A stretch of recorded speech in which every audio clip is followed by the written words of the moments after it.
All right. Good evening, everybody, or good morning if you are on the East Coast. This is your Facebook meteorologist, Sean Bagden here, followed along with your Facebook meteorologist, Derek Centrone.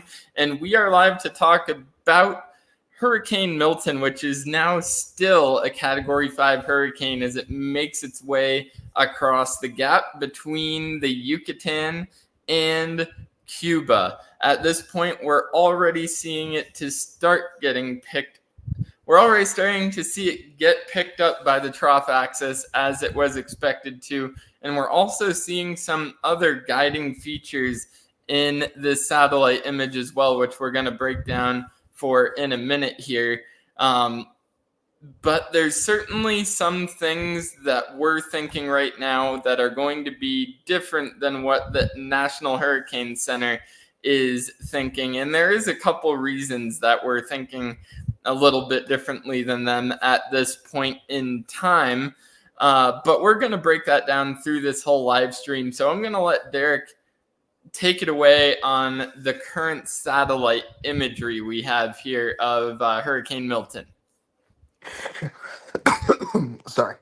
So the first thing I'm kind of picking. Sorry, that was a horrible way to come in.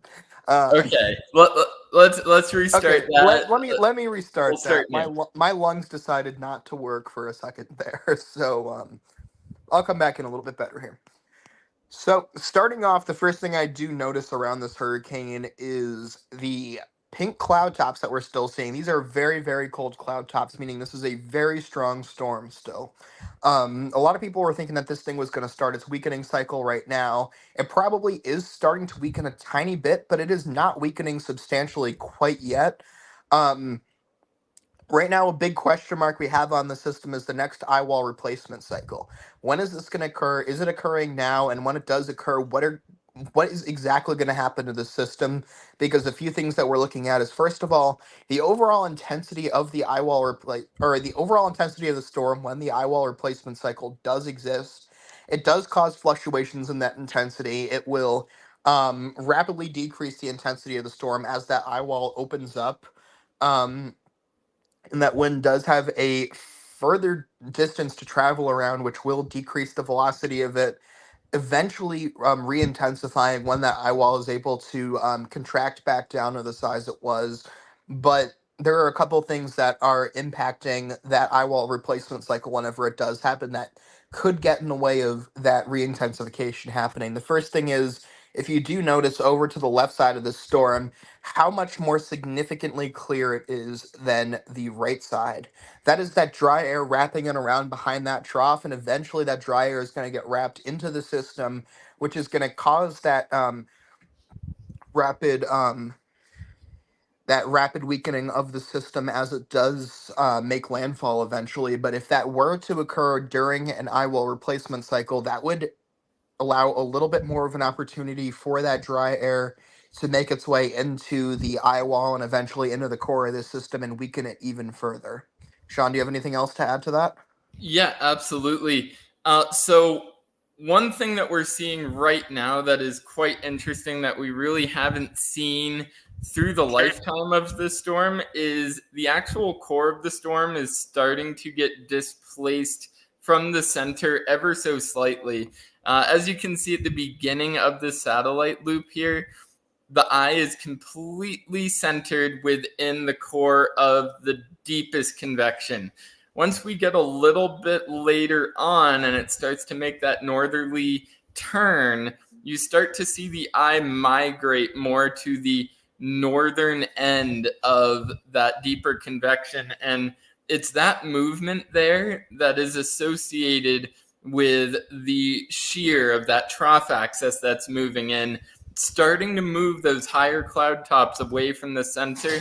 And once we're able to get that deeper convection more to the east of center there, it's more likely that the dry air is going to be able to wrap in and start the slow weakening trend of the system. One thing to keep in mind, though, is that this system, as it does interact with this trough, is going to undergo extratropical transition. And as it does undergo extratropical transition, the wind field does tend to expand in those cases, significantly in some cases.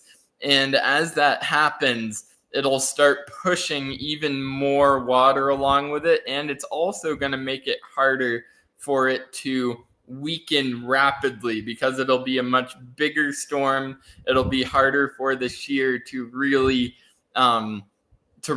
weaken it, because once it starts getting extra tropical, shear actually helps maintain the system instead of not maintain the system, if that makes sense. Yeah, absolutely. And we do already see some early signs of that extratropical transition beginning. As Sean was saying, that eye moving slightly to the north. But one thing I do want to talk about is that pop of convection off to the northeast of the storm, that was on that satellite. It was on that One satellite. second, That I'm pulling up the Gulf of Mexico, a wider view here, just so all we right, can that see makes it a more little sense. better. That is a Yeah. very, very, very well defined pop of convection off to the north. And I've seen a lot of questions on Facebook asking exactly what that is. Well, this isn't an exactly perfect explanation of this because it is slightly different due to the tropical nature of the storm. The closest thing that this could be related to in meteorological terms is a baroclinic leaf. And the best way to describe what that is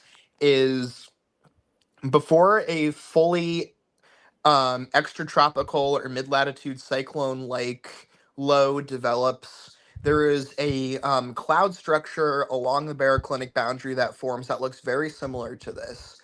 So that signifies a very tight thermal gradient, an area of convergence along that cloud formation, and it's going to essentially act as a guide for this storm as it moves into the Tampa Bay. Sean, I don't know if you can pull up the RAP model from the mesoscale analysis, but it Oh, does. yes, absolutely. Yeah, I can pull that up while you have satellite up there still. That's no And while problem. this isn't a perfect explanation of this feature because it's not fully frontal and it's not going to become frontal until much later when the storm does approach landfall or even after landfall, models are still inconsistent of when the storm will become fully extratropical.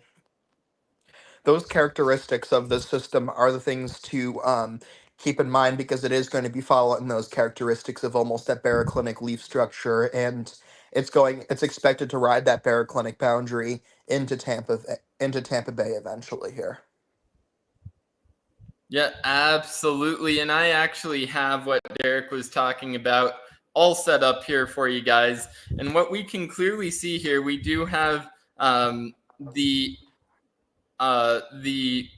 trough that is expected to pick this storm up is picking this storm up in the center of the Gulf right here. This is going to slowly tilt into the negative direction here, so that it can actually lift it to the north and stop pushing it east as much as it has been recently. But we can see the pink shade here. And the pink shade, the magenta as they call it, is the divergence aloft. The divergence aloft is basically where the storm wants to be. The storm wants to be where there's divergence aloft because that is how it's able to ventilate itself. And that's where the most lift is going to be for this storm to want to follow. It kind of creates a gradient for it. And as you Yeah, can see here, and to also quantify what I said earlier, with this area of divergence aloft, we could kind of expect some kind of confluence band at the surface there as well that it's following. yeah, absolutely. So this will kind of act like a frontal boundary. This is where all of these tropical waves that have been impacting Florida this week, weaker tropical waves have been riding along here. And there's no reason to believe that Milton is not going to follow the same pattern the rest of these waves have as they've been riding this baroclinic zone, this zone of divergence, this convergence zone, whatever you want to call it. It is likely to follow this off to the north and then into about the Tampa Bay area here, as it's been pointing at the Tampa Bay area for quite some time now. Steering flow aloft also in this region does hint at that due northeasterly motion here, especially as this trough axis whips through and shifts to the negative direction here.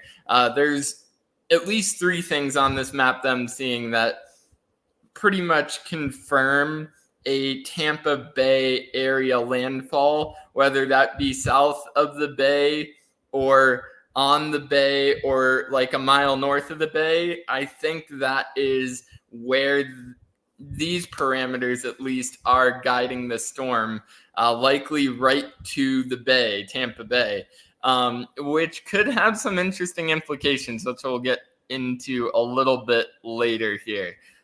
Is there anything else you wanted to add on to that 300 millibar map, Derek? I just want to clarify in case if anybody doesn't know what Sean's referring to when he talks to that negative tilting of this trough. As of right now, it's kind of almost a bit of an open wave trough with a very slight positive tilt, which means it's tilting ever so slightly to the west. What that's doing right now is that's allowing this for anybody who still believes that this thing is just going to go due east here. It absolutely still could if this thing still behaves like this, but we do expect this to start moving slightly more to an easterly tilt. So that trough axis, that area where that trough is at its lowest point along those streamlines there, as you can probably see, is going to start tilting its way more in the orientation of Florida. And as it does that, you can see those wind barbs that are pointing to the east, towards the east, and eventually towards the north there. Those are going to become a little bit more well defined as sharply to the north. And that's what these storms like to follow. They like to follow those streamlines, and they like to follow the wind barbs. So when those start pointing a little bit more north, that's where that storm is going to go. Yeah, absolutely. Completely agree with that.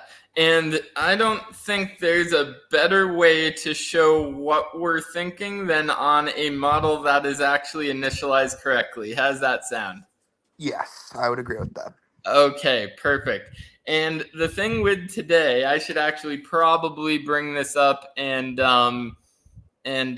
we'll talk about the NHC cone here really quick. How's that sound?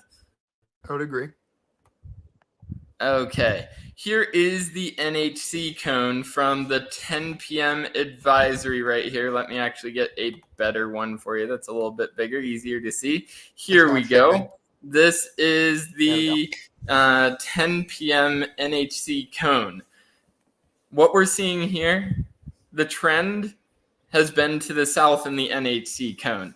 Earlier today, it was going right through Tampa Bay. Now it's going a little bit further south, maybe like 20 miles south of Tampa Bay right now, which is quite interesting in our opinion because a lot of the models that have been showing this idea of this trend south have actually been some of the models that have been initializing weaker, and the ones that initialize weaker have been trending to be more south. The stronger ones tend to be more north. The thing is this storm is a stronger storm. So in that case, it's likely to follow those thermal boundaries that we were talking about.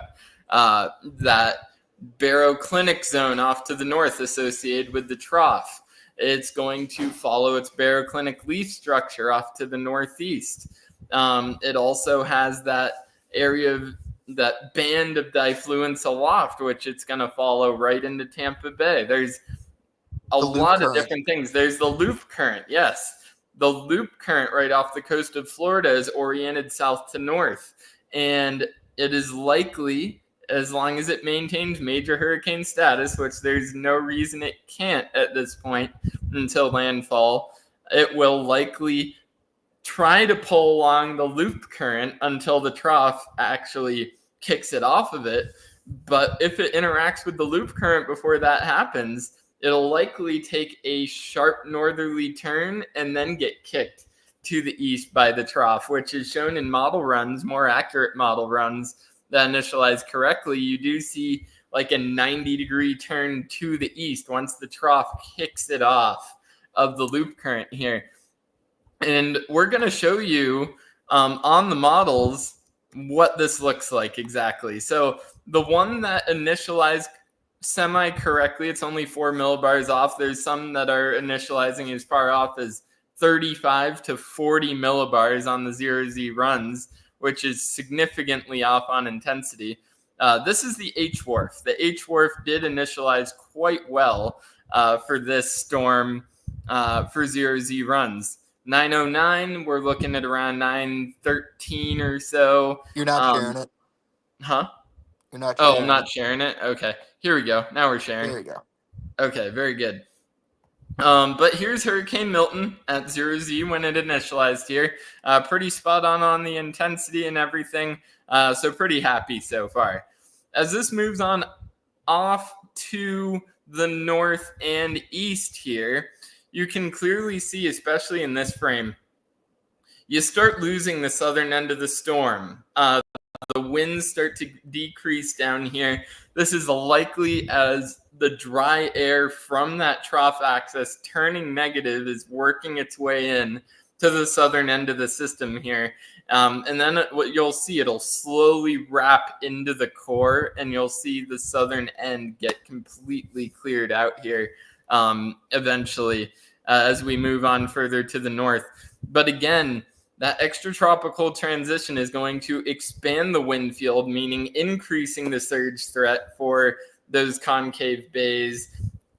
And it's going to make it so this system is able to survive shear, because these extratropical systems, as we said, are more withstandable to shear. They can hold up to shear a lot better because they can actually intensify or maintain steady state in high shear environments. As you can see here, it weakens very slowly, likely even still on the H-Wharf, a high-end Category 4 here, as it's within 12 hours of landfall, it looks like. And then you start to see that wind field expansion right here just before landfall. And let me see here if I can find what I was talking about before. Yeah, here's where it finds the loop current. You can see how it's tracking north, almost due north along the loop current here. And then the trough's going to hit it. Boom. Right here. You see how it takes a jog. Instead of going more northerly, it goes almost due east here. It takes a like in 70, 80 degree turn. That's the trough kicking it after it is grabbed onto the loop current briefly there. That's another reason it may maintain intensity a little bit longer. But then, as you can see here, H-Wharf brings it right into the Clearwater area, and this would bring a catastrophic surge in this scenario right into Tampa Bay here, likely in the realm of 18 to 22 feet, as we've been talking about, as a strong Category 3 to low-end Category 4 storm, making landfall into the Clearwater Beach area here. There are some models. There is a Hey, Sean, a little. you're breaking up. Huh? You're breaking up. Am I good now? No, you're not. You're freezing. Okay. You can go ahead and explain the rest. You're completely frozen here. Just give your internet a second just before we continue. You can explain the rest. You're completely frozen. Okay, hold on.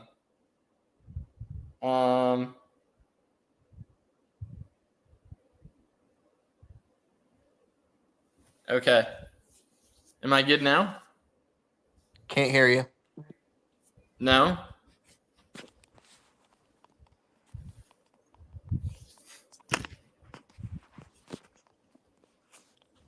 Can you hear me? Yes, I can. Yes. Actually, that might be my internet dying here. So yeah, you can continue. Okay, so that might have just looked completely weird for all of y'all. But okay, that's probably your internet there. But as I was saying, this is the one that the model that initializes the most correctly. This is the H-Wharf. It does bring it into the Clearwater Beach area, which would bring a catastrophic surge, likely an unsurvivable storm surge right into the Tampa Bay, St. Petersburg area, Clearwater Beach area, as this thing makes landfall. The one thing with this is there is a large camp of models that do initialize incorrectly, significantly incorrectly, that the NHC has been following a lot. We've actually mentioned them in their forecast discussions, the GFS being one of them. And those have been tending to bring it down a little bit further south toward the Sarasota area, southern Tampa Bay area right here. And those are the more southern trending storms, likely because they are a little bit weaker, and a weaker storm is less likely to follow those thermal gradients we were talking about before. The baroclinic zone associated with the trough, the following of the baroclinic leaf feature, the diffluence aloft, that little boundary that we were talking about on SPC mesoanalysis, they're less likely to follow those features, a weaker storm. These stronger storms, like on the H-Wharf, which initialized correctly, will likely to be pulling north in this sort of scenario due to the fact that those steering features, those gradients that we're talking about, are further to the north. So as of right now, our thinking still remains the same, as the correctly initializing models still are trending toward the Clearwater Beach area, and the NHC will likely still continue to move the cone towards the Sarasota area, given what the GFS has done during the 0Z hour here. Is there anything else you wanted to add on to that, Derek? I'm sure we're going to get into this in a minute here, but I do want to talk about this direction of the wind into the Tampa Bay. As you can see, this is the absolute worst case scenario for both speed and wind direction into Tampa Bay. All of that wind is just going to be moving all of that water directly underneath it, and also all of the water that has been picked up in this fetch as this thing has been a Cat 5. And that's just going to get pushed into Tampa Bay. There is nothing worse than you can possibly imagine for this scenario. Yeah, absolutely. And again, this is one model solution. It is the one that initialized correctly. A lot of models have initialized incorrectly, but the ones that have initialized correctly have always brought it into the Clearwater area. In this case, it is the H-Wharf. But if one of those ones that initialized incorrectly is correct, and it brings it a little further south, Fort Myers, Sarasota, all those areas, this conversation that we're having right now will be brought down the coastline to you. So these catastrophic surges, they're going to be even higher down south if this storm moves south, which right now not looking likely at this time, at least in our eyes. Clearwater's still looking good for us. But and then the catastrophic surge into Tampa Bay. But again, further south, if this storm makes landfall further south, like the NHC is sharing, you're likely going to see that happening. The catastrophic storm surges being even more catastrophic down in Sarasota and Fort Myers here. Because I do want to talk about also the surge into Sarasota and Fort Myers. This is nothing to be taken lightly, even if it does take this slightly northern track. Because looking at this wind map, even here, it's looking like 80, 90 mile an hour winds. And with that, you're still looking at 10 plus feet of storm surge into those bays. That is not anything to be taken lightly. And that's not just to think, oh, we dodged a bullet this time because the storm's going north and Ian made landfall right over us. Don't think of this as Hurricane Ian because it didn't make landfall over you. This is a much more intense hurricane. This is going to have much more intense storm surge on it. And even if it doesn't make landfall on top of you, this is a completely different animal than Ian. Yeah, absolutely. And I have the storm surge maps right here up for Milton's landfall. This is for Fort Myers right here. As you can see, complete inundation. The red is 9 feet above ground level that this water is going to be, wherever this red is. So, and this That's goes pretty conservative. far inland too. It even goes up through the tributaries of, I'm not sure what this river is, but you even get significant surges following up through these watersheds as well. So you don't even have to be close to the ocean, especially in a stronger storm like this, in order to be affected by surge. It has had the history of going up to 25 miles inland in some cases with storms of this sort of intensity, because maybe a category 3 on landfall, but it will still have that category 5 type surge with it.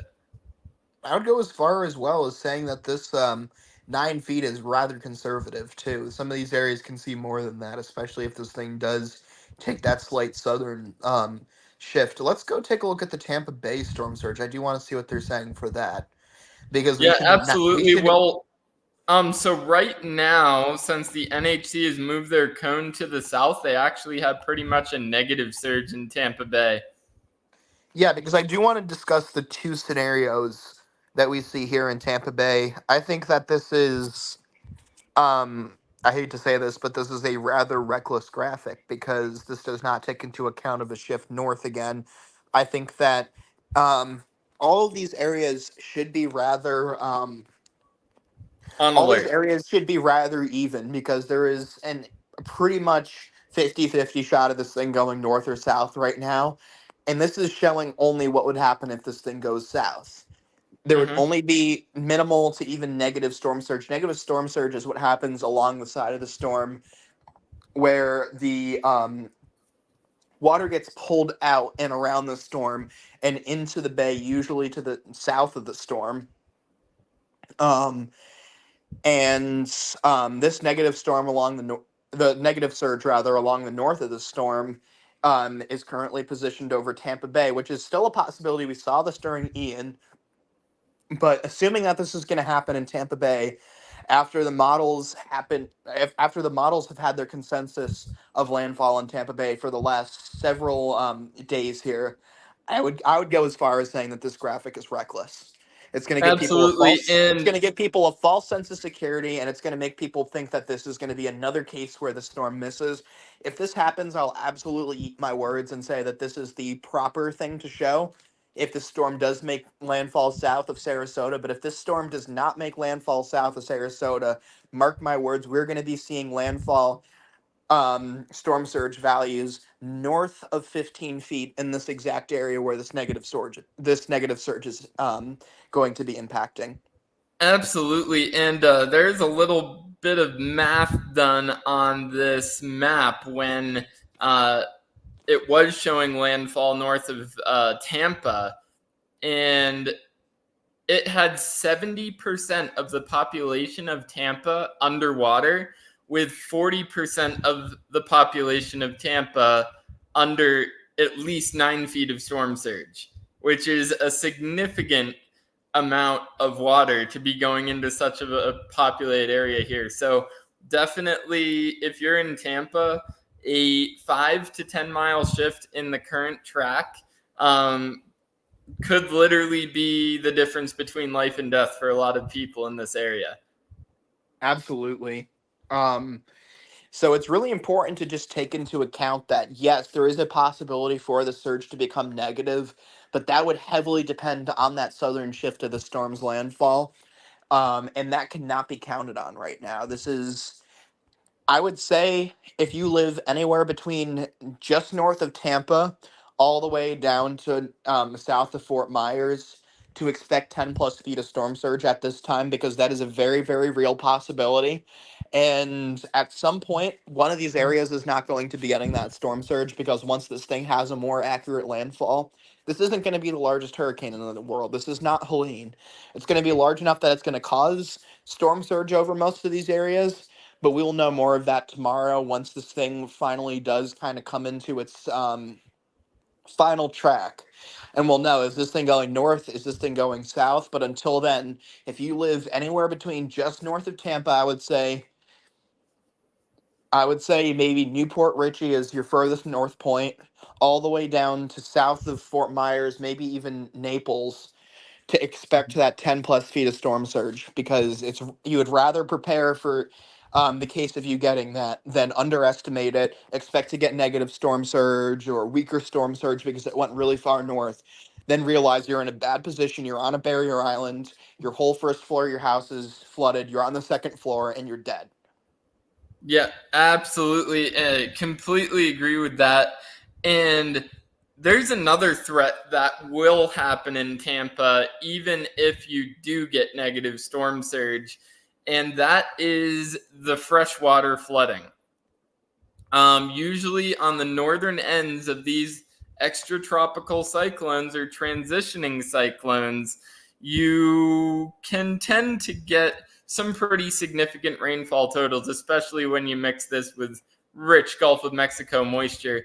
And when we go over to the WPC and look at the flash flood potential across Tampa Bay here, you can clearly see that the WPC is extremely worried, pretty much all the way up and down the I-4 here, from Miami to, not from Miami, Tampa to Orlando, and even up into the Space Coast and Daytona.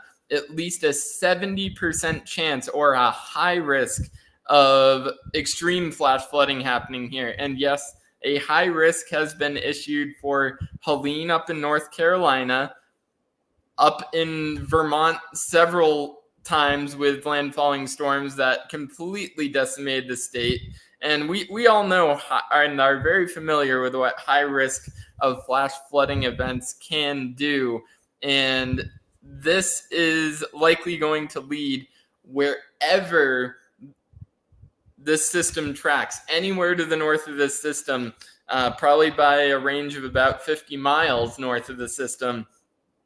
You are likely to see several cities, large towns, having to do high water rescues, people trapped in cars, people trapped in homes, likely widespread aerial footage after the storm of just fields and towns and everything underwater, kind of like what we saw up in North Carolina here, except in Florida, the water is nowhere to go once it is sitting on the ground. It just has to really get absorbed by the ground. It's not like up in North Carolina where the water comes down the mountains into the rivers and then it can flow freely out to the ocean and it disappears. In Florida, the water just sits there until it either evaporates or gets absorbed into the ground. So it'll likely be a lot longer lasting of a situation, and a lot harder to clean up from in this case, because that water is going to be sitting around and ponding around for quite a long time. Absolutely. Is there anything else you wanted to add on to the flash flooding threat there? Did you want to go on to tornadoes? One thing I wanted to add on to the flash flood threat is, as I've said many times before, is this water is not going to have anywhere to go because of the storm surge values. This water is just going to be sitting there. We're going to have contraflow in rivers. We're going to have contraflow pretty much everywhere, East Coast, West Coast. This is the worst case scenario as far as water goes. Yeah, absolutely. You just have water meeting in all the wrong places here, especially if you're in the intercoastals. You will have the maximized storm surge as well as runoff flash flooding as well, meeting each other at the same spot there before it exits out into the ocean. So definitely be careful if you live along an intercoastal waterway. Definitely going to be a very dangerous situation.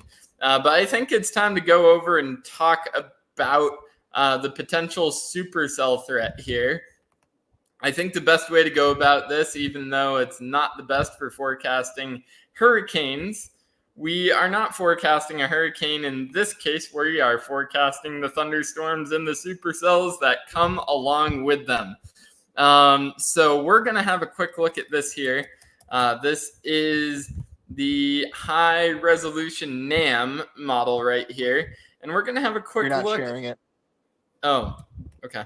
There we go. Also, wait, one thing I want to add on quickly is I know that storm surge map that we were showing is an experimental model, and I want people to keep that in mind. Is some of these models are experimental models. If you have any doubts, the current official National Hurricane Center model for surge, or the graphic for surge, is still showing a large value for surge all along the coast. If something says it's an experimental model, make sure you go to the official model because that does show you the most current and up to date graphics. Um, Take any experimental model as a grain of salt because those are currently being tested.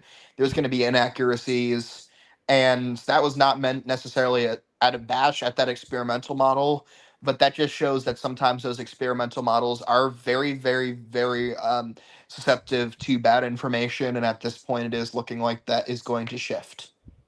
Yeah, absolutely. That completely makes sense. And now going back into the tornado threat here, we're looking up at energy at 500 millibars right here. Whoa, This wait, is wait, the wait, wait, wait, wait, wait, wait, wait. Sorry, I just saw something else. This thing just shot due north out of the cone. Are you serious? Yeah. Should I scroll on over to some satellite imagery for them? Yeah, let's just talk about how this thing just shot completely out of the cone. Here, I'm gonna send you. It's not the best imagery, so I'm not going to share it, but I'm going to show Sean so he knows where to look. Should be pretty easy to see.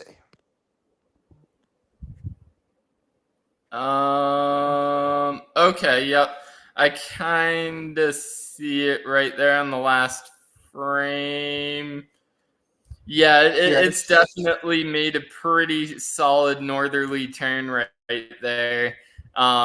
As it was looking like if it was going straight, it was going to completely miss this crosshairs right here. But it's kind of recovered. We're kind of tracking these crosshairs, if you can see them. Mhm. Yeah, look at We're your tracking these crosshairs, and if you can track these crosshairs with this hurricane, it'll lead you right up to Tampa Bay. So we're looking to match them or be just slightly north of them for a potential Tampa Bay hit here. So looking like we're on track for that at this point. Hey Sean, check your DMs because that does show you the current position of this thing and the current, yeah, Okay, cone. I might see if we can't see it on here. Let me try to take off the screen share. There we go. Here's the image Derek just sent me here. The current location of the eye is right here. My thumb didn't really work too well there. But you can also see the cone overlaid on this image. And as you can see, on the northern edge of that cone is where that eye is tracking there.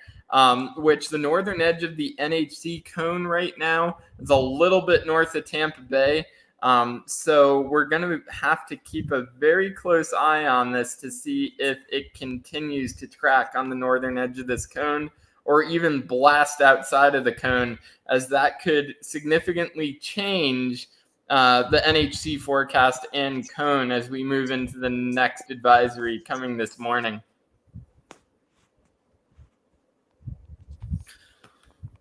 Does that sound fair? Yes. Okay. Sorry, I didn't mean to Perfect. completely detour you from the tornado threat at all, but I thought that that would be a reasonable thing to talk about. Oh yeah, absolutely. And since you brought that up, let's have you talk about the 500 millibar map then. Once Okay, I here, let me pull just. up the screen share. Mm-hmm. Let's take a look. Pull up the screen share, and I will analyze it. All right, there you go. Go wild. First thing I do notice is vorticity bands moving through Florida here. With these vorticity bands, especially along that one baroclinic leaf that's kind of lifting across, I did notice that there are numerous supercells. Let me take a look at radar quickly. Yeah, all of these, you might want to pull up radar for this. Yeah. Keep talking, and I'll Yeah. see what I can do about So that. that baroclinic leaf is starting to make landfall into Florida, and with that, you're starting to see numerous supercells embedded in it, and pretty much every single one of those supercells right now is warned for waterspouts. And as that moves further inland, I'm expecting those warnings to continue for tornadoes. With this, we're expecting extreme shear values, obviously. With the direction of the system, Because it's going to start to cut due east, I am expecting those shear values to increase even more.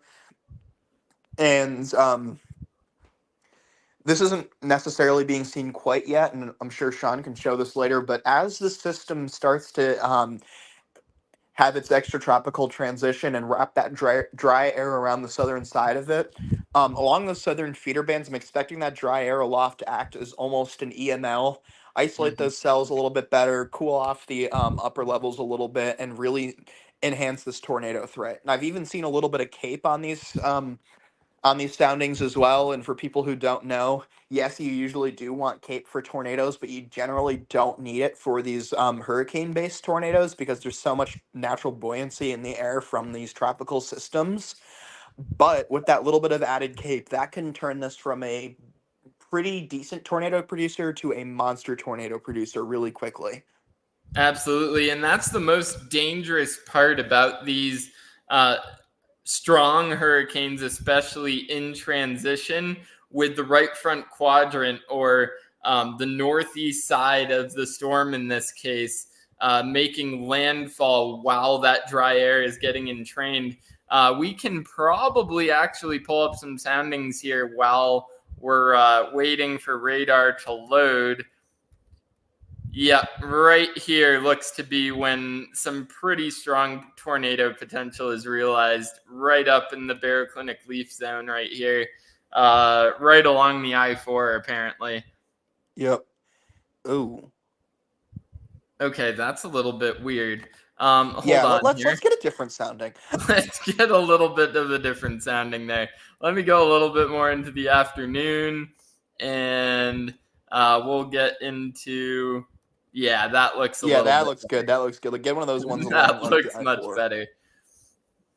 Okay, there we There we go. go. That's what There we we're go. That we looking can for. talk about. Yes. And as you can see here, we have pretty minimal cape that is being realized here within the column. Usually in the plains or something, you're looking for 2,000 plus joules of cape. That is not the case in these hurricane scenarios.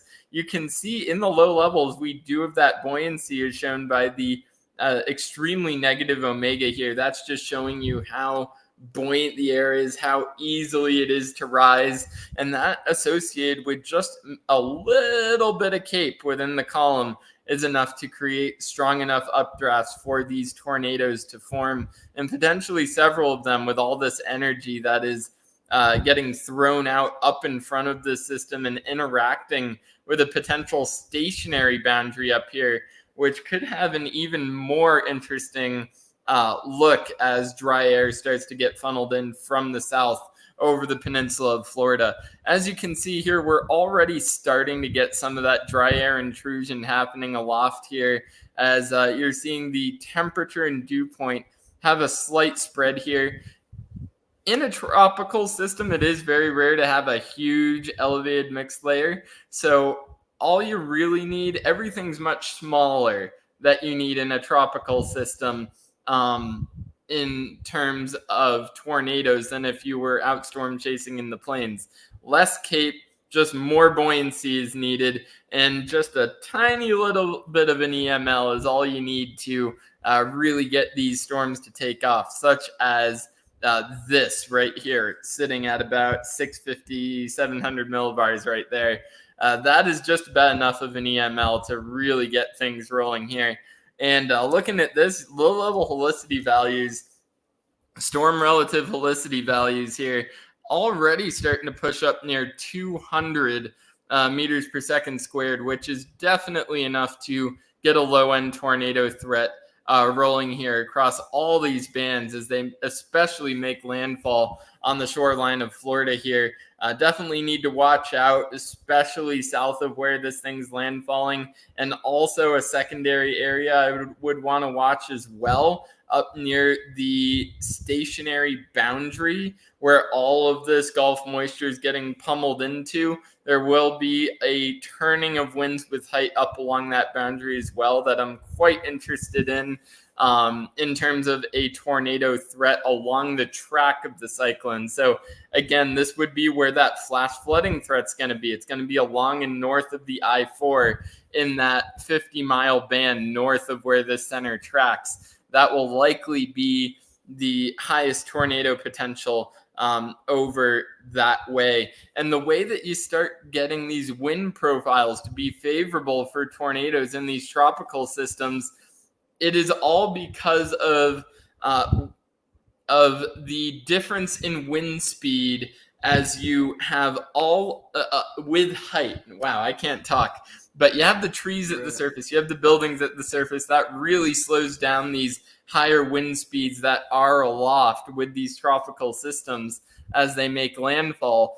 And those wind speeds aloft are still going at whatever, 100, 140 miles an hour, whatever it's going to be on landfall. And those are drastically reduced once you hit the boundary layer there, or even below the boundary layer into the trees and stuff. So that creates an immense amount of low-level spin, which is not analyzed sometimes on models because it is such a small area that you're looking at there.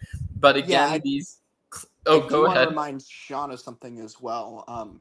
The friction coefficient is something you really want to keep in mind, especially during areas in Florida where you have a lot of trees, especially after these heavy rains we've been seeing. We can expect higher frictions along area of that wet wood that we've been seeing. Oh, yes, absolutely. And I actually was able to get radar up here, and boy, do we have a surprise about to come onto the shore of Florida. So we might want to cover this as this storm makes landfall here. Let me pull it up real quick. Looks like we do have a potential tornado threat coming into Florida at this moment. Let me just figure out where my radar is on here. Hold on. There we go. I've got it. All right. Do you see the radar, Derek? Yes, I do. Yeah, those are about to. I'm specifically looking at this one right here. Yeah, that is definitely a water spout. That is definitely on the ground, and that's definitely not about to back off anytime soon. Definitely not. And you can see a very prominent supercell structure to all of these storms. This one is also about to go special weather statement or water spout warned as it comes very close to, let's see, it's going to be very close to Naples here pretty soon, it looks like. Probably within the half hour, this one will likely be a water spout producer as well. This little supercell back here also starting to develop supercell characteristics. We have a band of, it looks like, 4 supercells here that are potential water spout producers or already producing water spouts. And these are uncomfortably close to the coast of Florida. And again, these are in the outer bands of what is hurricane. Oh no, what's the name of the hurricane? Milton. It is that time of night. I've been using that name way too much. The outer bands of Hurricane Milton here. Again, very favorable dynamics for these storms, and we haven't even gotten the dry air to roll in and get that EML rolling yet, and we are still getting some very powerful water spouts here. This one likely would have been a very damaging tornado if it was on land. Probably a huge wedge water spout out there.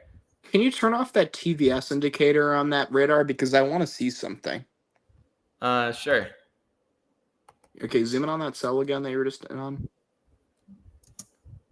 You can almost see a donut eye feature on that, which that means that's a very, very significant water spout right there. Yeah. Oh, definitely. How about let's do a volumetric scan of this storm. Yeah, let's do it. This supercell storm. It actually doesn't. Okay, here is our couplet right there. Okay, there you go. You can clearly see the rotation aloft right here within the storm. You're not Looking like, you're not really showing anything besides the radar. am I not?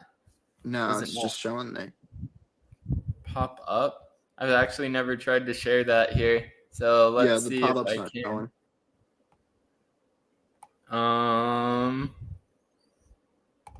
Hold on.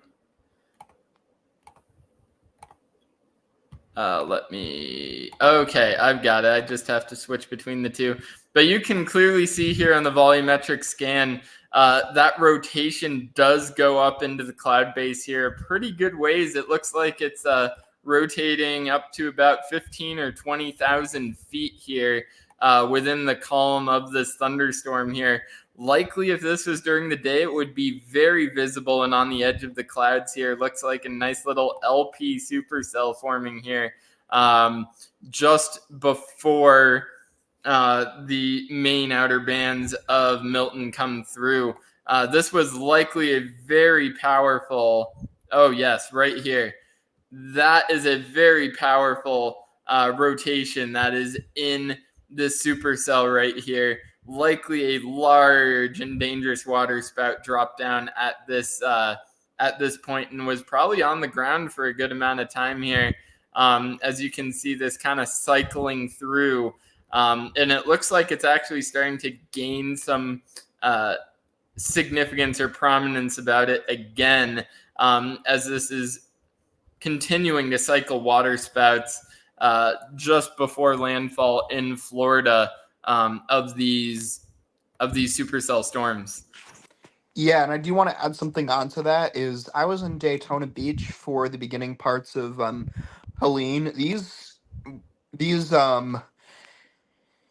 supercells have a few characteristics to them that are very important to keep in mind. First of all, they're very, very hard to forecast.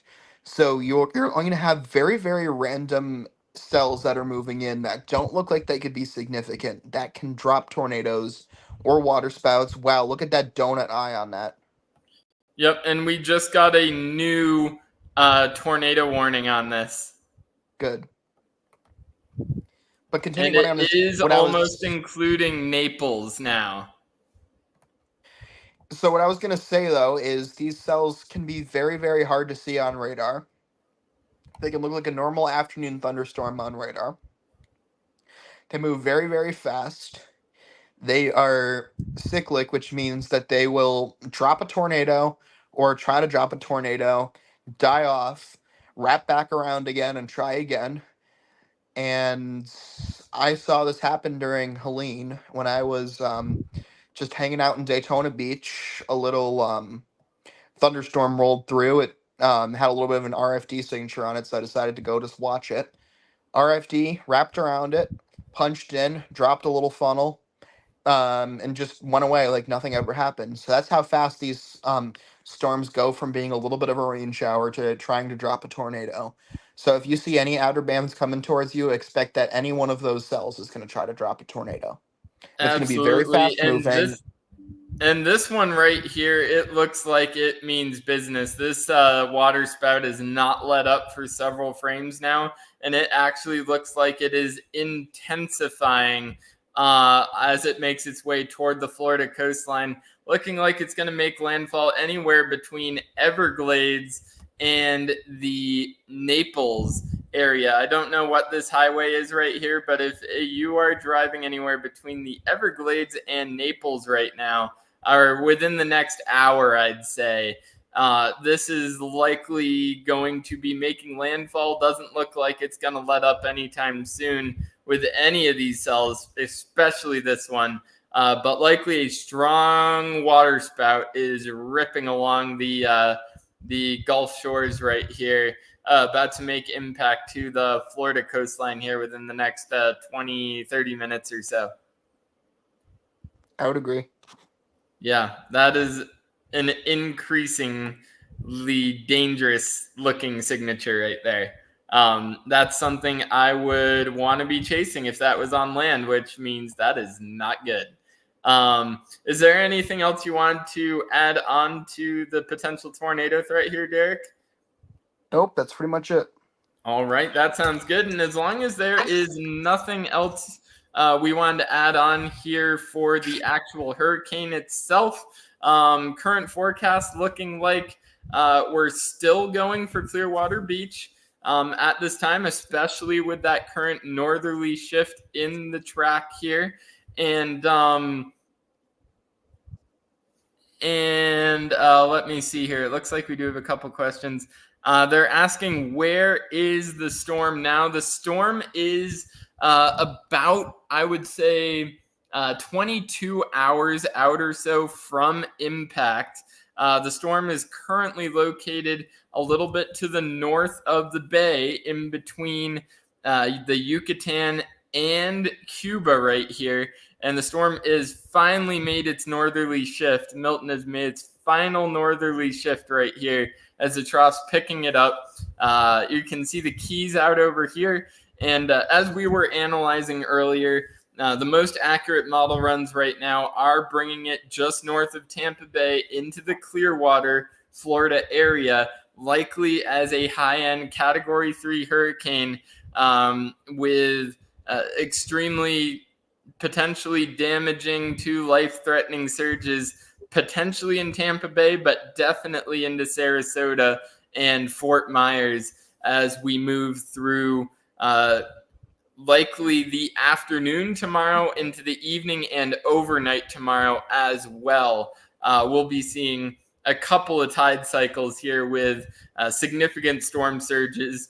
The highest high tides will likely see storm surges in the most heavily affected areas, upwards of even 15, 18, 20 feet potentially, as the storm approaches the Florida coastline here, likely close to Tampa Bay. And yes, I hope that answers your question there. If you have any other questions, please feel free to let us know. You can DM us if you have any further questions. We'll try to get back to them as soon as possible. Other than that, have a great night, everybody, and we will see you tomorrow for our Landfall Live. We'll likely be going live around midnight to 10 p.m. Eastern time, and we'll likely be going live a couple hours before Milton makes landfall, and we'll try to cover a little bit inland as well. We'll get a little conversation going between all y'all. So it'll be pretty fun, but we're also going to be hoping everybody is safe that is experiencing the storm firsthand along the coast of Florida here, especially if you are north of Fort Myers and south of Tampa. So have a great night, everybody, and we will see you tomorrow. See you tomorrow.